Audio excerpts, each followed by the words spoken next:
Welcome to senior online study. आज हम लोग फिजिक्स का क्लास करेंगे। उससे पहले आप लोग का तैयारी कैसा चल रहा है? तैयारी अच्छा चल रहा है, क्यों नहीं चल रहा है? तैयारी चल रहा है, मेहनत कीजिए और इस बार भी अच्छे नंबर से सभी पास होंगे। ठीक है, तो फिजिक्स में आज हम लोग पढ़ेंगे कंजर्वेशन ऑफ चार्ज। ठीक है, आवेश का संरक्षण, जो कि वेरी वेरी इंपॉर्टेंट है, जो कि आपके एग्जाम में 2 मार्क्स का पूछा जाता है। ठीक है, डिफिनेशन के रूप में ये पूछा जाएगा 2 मार्क्स में, तो आपको क्या करना है, लिख देना है। ठीक है, एकदम शॉर्ट डिफिनेशन है। चलिए देखते हैं conservation of charge. Conservation of charge, आवेश का संरक्षण। आवेश की ना उत्पत्ति होती है ना ही विनाश होता है, केवल एक रूप से दूसरे रूप में रूपांतरित होता है, उसे आवेश का संरक्षण कहते हैं, यानी कंजर्वेशन ऑफ चार्ज। आवेश जो होता है, आवेश जो उत्पन्न होता है, उसका ना ही विनाश कर सकते हैं, ठीक है, ना ही उत्पन्न कर सकते हैं। हम लोग उत्पन्न कर सकते, किसी दूसरे के माध्यम से उत्पन्न होता है, खुद से आवेश उत्पन्न नहीं होता है। ठीक है, जब दो वस्तु होंगे या तो कोई चीज होगा, उसी के बीच आवेश उत्पन्न होगा, अकेला में आवेश नहीं होता है। ठीक है, किसी भी चीज से जब आवेश से प्रवाहित होती है तो वो भी क्या होता है, एक वस्तु ही होता है। ठीक है, तो आवेश क्या होता है, ना ही उत्पत्ति होती है ना ही विनाश की जाती है, केवल एक रूप से दूसरे रूप में क्या करते हैं, रूपांतरित करते हैं। जब जब हमको किसी चीज में क्या चाहिए, आवेश चाहिए, तो उसको क्या करते हैं, रूपांतरित करते हैं। आवेश देते तब तो वो चलता है ना, उसी को कहते हैं रूपांतरित करना। आवेश को एक चीज से दूसरे चीज में रूपांतरित करते हैं, उसे ही क्या कहते हैं, आवेश कहते हैं। तो यही होता है कंजर्वेशन ऑफ चार्ज। ठीक है, डिफिनेशन समझ में आ गया। तो इसी के बाद मेन टॉपिक है, इस चैप्टर का मेन टॉपिक हम लोग पढ़ने वाले कूलम्ब्स लॉ, जो कि आपके एग्जाम में 5 मार्क्स में पूछा जाता है। ठीक है, और मोस्ट वीवीआई भी है। ठीक है, मोस्ट वीवीआई भी कर सकते हैं। देखते हैं Coulomb's law, very very important topic है। ठीक है, और आप लोग के एग्जाम में पूछा जाता है 5 मार्क्स में। ठीक है, इस टॉपिक को बढ़िया से देखना, इसका भी नॉमिनिकल एकदम इजी होने वाला, अदर चैनल के मुकाबले, अदर इंस्टीट्यूट के मुकाबले यहाँ पे आपको एकदम शॉर्ट में बताया जाएगा। ठीक है, तो चलिए तो देखते हैं डिफिनेशन क्या कहते हैं हमारा। सन 1785 ईस्वी में फ्रांस के वैज्ञानिक, वो कहाँ के वैज्ञानिक थे, फ्रांस के। ये कब एक्सपेरिमेंट किए थे, 1785 ईस्वी में। ठीक है, सीए का पूरा नाम होता है चार्ल्स एंगस्टीन कूलम। ठीक है, कोई पूछेगा सीए का पूरा नाम, चार्ल्स एंगस्टीन। ठीक है, तो चार्ल्स एंगस्टीन, चलिए फिर से एक बार बोलते हैं। सन 1785 ईस्वी में फ्रांस के वैज्ञानिक सीए कूलम, चार्ल्स एंगस्टीन कूलम ने दो आवेशों के बीच, यानी दो आवेश, आवेश को क्या चीज सूचित करते हैं, क्यू से सूचित करते हैं, दो आवेशों के बीच, ठीक है, आकर्षण एवं विकर्षण बल के संबंध में, इस पे लगने वाला बल, बल के संबंध में जो नियम दिए उसी को क्या कहते हैं, कूलम नियम कहते हैं। दो आवेशों के बीच क्या कहते हैं, आकर्षण एवं विकर्षण बलों के संबंध में जो नियम दिए उसी को कूलम नियम कहते हैं। इसी डिफिनेशन से हम क्या निकालेंगे, नॉमिनिकल निकालेंगे। देखिए कैसे निकलेगा, कुछ इनके पॉइंट्स हैं, पॉइंट्स को ध्यान देना, जो कि नॉमिनिकल में काम देगा। ये पॉइंट्स 3 पॉइंट्स। ठीक है, 5 नंबर बोलेगा तो पूरा लिखना पड़ेगा आपको। ठीक है, तो चलिए देखते हैं। दो आवेशों के बीच कार्य करने वाले बल आवेशों के गुणनफल का सीधा समानुपाती होता है। ठीक है, दूसरा पॉइंट, सेकंड पॉइंट, आरोपित बल आवेशों के बीच की दूरी का व्युत्क्रमानुपाती होती है। तीसरा पॉइंट, आरोपित बल हमेशा सरल रेखा पे कार्य करती है। ठीक है, 3 पॉइंट्स जान गए। अब देखिए नॉमिनिकल के माध्यम से आपको समझाते तीनों पॉइंट का अर्थ क्या है। ठीक है, डिफिनेशन और तीनों पॉइंट समझने में कोई दिक्कत हो तो बोल सकते हैं, नॉमिनिकल में इसका पूरा विस्तार पूर्वक जानते हैं, इसका मान देखते हैं, निकालते हैं। ठीक है, चलिए देखते हैं नॉमिनिकल। तो डिफिनेशन क्या कह रहा था, दो आवेशों के बीच, कितने आवेशों के बीच, दो आवेशों के बीच, पहले दो आवेश लेते हैं। ठीक है, दो आवेश लेते हैं, देखिए बढ़िया से समझिएगा। आवेश को क्या चीज सूचित करते हैं, क्यू से सूचित करते हैं। दो आवेश लिए, चलिए दो आवेश ले लिए। ठीक है, यहां तक समझने में कोई दिक्कत नहीं ना। अब देखिए आवेश क्या करता है, सरल रेखा में क्या करता है, कार्य करता है। इसको Q1 मान लेते, दो आवेश है, इसको Q2 मान लेते हैं। ठीक है, अब देखिए डिफिनेशन क्या कह रहा था, इस पर आवेशों के बीच लगने वाला बल, लगने वाला बल, बल क्या चीज सूचित करते हैं, F से। तो इस पर लग रहा है क्या, फोर्स क्या लग रहा है, बल, यानी F, F लग रहा है। यहां तक समझने में कोई दिक्कत नहीं ना, चलिए। और इसके बीच की दूरी क्या है, स्मॉल r, इस दोनों आवेशों के बीच की दूरी क्या है, स्मॉल r। ठीक है, बस हो गया कंप्लीट। दो आवेशों के बीच, दो आवेश ले लिए, सरल रेखा पे, सरल रेखा पे, इस पे लगने वाला बल F, लगने वाला बल F, इसके बीच की दूरी स्मॉल r।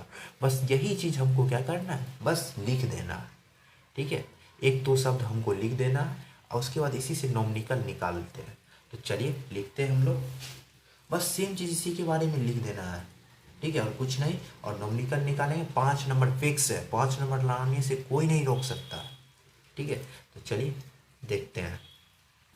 चलिए देखिए, वर्णन कर दिए Q1 Q2, माना Q1 A1 Q2 दो आवेश है, दो आवेश है, इसके बीच की दूरी स्मॉल r है, इन दोनों आवेशों के बीच की दूरी स्मॉल r है। ठीक है, इसके बीच कार्य करने वाला बल F है, F है। ठीक है, तो कूलम्ब नियम से, कौन नियम से, कूलम्ब नियम से। तो चलिए कूलम्ब नियम चलते हैं। तो अब देखिए 3 पॉइंट्स इस नियम के अनुसार, जो आपको डिफिनेशन लिखाए थे 3 पॉइंट्स। पहला पॉइंट हमारा क्या था, क्या कह रहा था, दो आवेशों के बीच कार्य करने वाले बल आवेशों के गुणनफल का सीधा समानुपाती होती है, यानी दो आवेशों के बीच कार्य करने वाले बल आवेशों के गुणनफल का सीधा समानुपाती होती है। तो पहला पॉइंट देखते हैं, यानी किसका किसका समानुपाती है, बल का।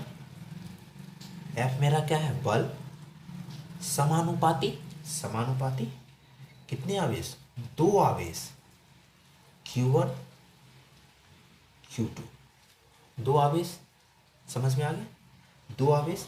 इसको समीकरण क्या मानते हैं, समीकरण 1। अब देखते हैं दूसरा पॉइंट मेरा क्या कह रहा था, आरोपित बल आवेशों के बीच के दूरी के वर्ग का सीधा व्युत्क्रमानुपाती होती है, वर्ग का। अब देखिए दूसरा पॉइंट, बल का सीधा समानुपाती, लेकिन वर्ग का सीधा व्युत्क्रमानुपाती, व्युत्क्रमानुपाती, इसको मानते हैं क्रंतो। ठीक है, यहां तक समझने में किन्हीं को कोई प्रॉब्लम होगा तो बोल सकते हैं। तो चलिए समीकरण 1 समीकरण 2, अब समीकरण 1 एवं समीकरण 2 से, तो समीकरण 1 एवं समीकरण 2 से। ठीक है, अब देखते हैं, बस इस सभी मान को क्या करते हैं, पुट कर देते हैं। F समानुपाती Q1 Q2 आर स्क्वायर। यहाँ देखिए फिर चीज़ यही उतारते तो गड़बड़ हो जाता है, F रहता है, F कॉमन आ जाता है, फिर देखिए 1 है, ये इससे गुना हो जाता है, जुड़ जाता है, बात बराबर ही है। यहाँ तक समझ में आ गया। ठीक है, अब देखिए आगे एक पॉइंट बढ़ाते हैं,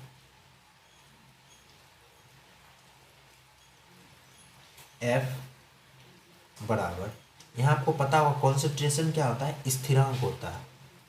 चूंकि कॉन्सेंट्रेशन क्या होता है, स्थिरांक, यानी कांस्टेंट। ठीक है, कांस्टेंट है, यहाँ क्या आ जाएगा, के आएगा, यहाँ क्या आएगा, Q1 Q2 बट्टे आर स्क्वायर। यहाँ तक समझ में आ गया। ये हो जाता है मेरा समीकरण 3, इसको मानते हैं समीकरण 3। चलिए आगे चलते हैं हम लोग। चलिए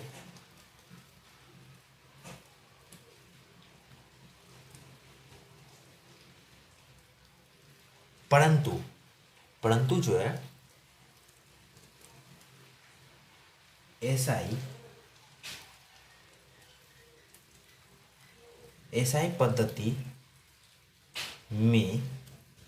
पद्धति में के बराबर के का मान होता है 1/4πε0। ठीक है, परंतु एसआई पद्धति में के बराबर क्या आता है 1/4πε0।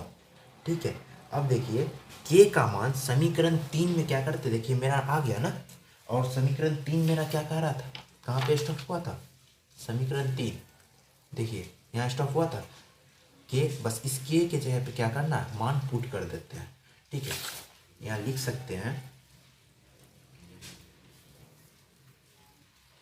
देखिए के का मान समीकरण 3 में रखने पर, ये नहीं है, गलत हो गया है, तो समीकरण 3 में क्या करते हैं, इस के का मान को क्या करते हैं, पुट कर देते हैं। ठीक है, तो देखिए क्या था मेरा व्यंजक, f बराबर के जहाँ था वहाँ क्या आएगा 1/4πε0 इंटू Q1 Q2/r²। यही मेरा क्या हो गया, कूलम्ब्स नियम का व्यंजक। ठीक है, कूलम्ब्स नियम का व्यंजक प्राप्त हो गया हम लोगों को, समझ में आ गया सभी को, किन्हीं को कोई दिक्कत, कोई प्रॉब्लम, किन्हीं को समझने में कोई दिक्कत हो तो बोल सकते हैं। ठीक है, आज का क्लास कैसा लगा, नोमनिकल समझने में एकदम शॉर्ट है। ठीक है, कोई भी आपको ऐसा नहीं बताएगा। ठीक है, तो मिलते हैं अगले नेक्स्ट क्लास में, आज के लिए इतना ही, बाय बाय।